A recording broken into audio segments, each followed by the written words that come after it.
o Tony Garcia se insurge para levar até o Supremo Tribunal Federal. Por quê? O Moro sai da 13ª Vara Federal, ele vai até a Gabriela Hardt, lembra dela? Sim. A juíza que substitui o Sérgio Moro e fala, veja só, eu fui aqui delator, eu preciso das informações que eu prestei, porque eu já denunciei aqui uma vez, não fizeram nada, o Sérgio Moro nunca me repassou o material que eu sei que a Polícia Federal entregou para ele, esse material não foi juntado aos autos, e eu tenho direito de buscar agora o que eu entendo ter sido um abuso de autoridade dele como juiz, da minha função como réu colaborador. E ela falou, senta lá, Cláudia, digamos assim, em português bem claro, nada foi feito. Passa para um outro juiz, a 13ª Vara Federal de Curitiba. De novo, nada é feito. Até que, como eu disse, chega lá ao posto o doutor Eduardo Apio, que é um juiz federal, hoje afastado, e ele fala, eu vi aqui que tem os pedidos desse cidadão, ex-deputado Tony Garcia, para acessar os autos, vi que jamais foram juntados os documentos que ele pediu, então ele está dizendo que tem menção à autoridade com foro de prerrogativa de função.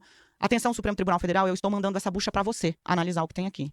E joga essa bomba na mão do ministro José Antônio Dias Toffoli. Uau. Quando o Apio remete esse processo para o Supremo Tribunal Federal, o Toffoli decreta sigilo total. Consigo acessar pela primeira vez o que foi que o Apio encontrou e mandou para o Supremo Tribunal Federal.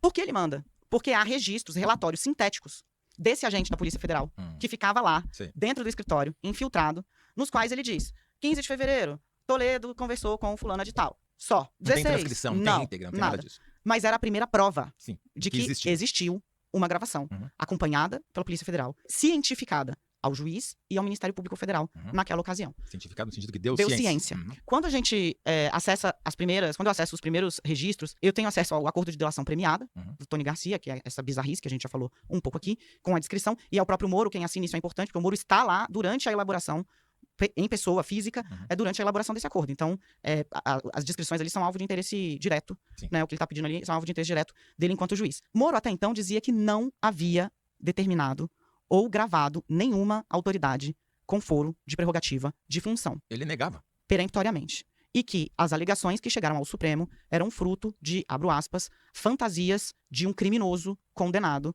fecho aspas. É assim que ele trabalhava as declarações, as alegações do Tony Garcia. Porém, o que você viu e teve acesso não eram apenas as declarações de um criminoso, eram os relatórios de um agente da Polícia Federal. Perfeito. E isso eu consegui publicar em 2023. De novo, são 4 linhas ou menos, 3 linhas e meia, na qual a Polícia Federal diz, ao dia tal, hora tal e tal, Tony Garcia recebe o presidente do Tribunal de Contas do Estado, Reins, numa conversa que dura 40 minutos. Ponto. E aí, você não sabia o que estava discutindo? Não, mas eu sabia que a conversa, que o grampo tinha acontecido. E aí, pela primeira vez, numa entrevista que me deu ao vivo, na ocasião eu ainda trabalhava na Globo News, o já senador disse, olha, se aconteceu, é a primeira vez que ele admite, que pode ter acontecido, não teve crime e já prescreveu. Porque fazia já, estava perto de completar 20 anos. E por que prescreveu? Porque ninguém foi atrás, né? Mas tudo bem.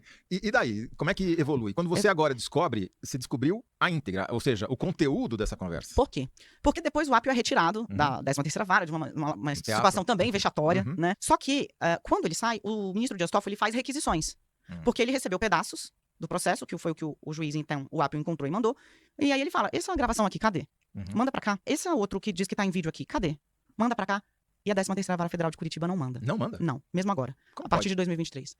Até que chega-se na situação limite em que, pela primeira vez na história, veja, é difícil conseguir isso no Brasil, houve uma operação de busca e apreensão dentro de uma vara da Justiça Federal, pela Polícia Federal, por ordem do Supremo, para caçar documentos que estavam escondidos.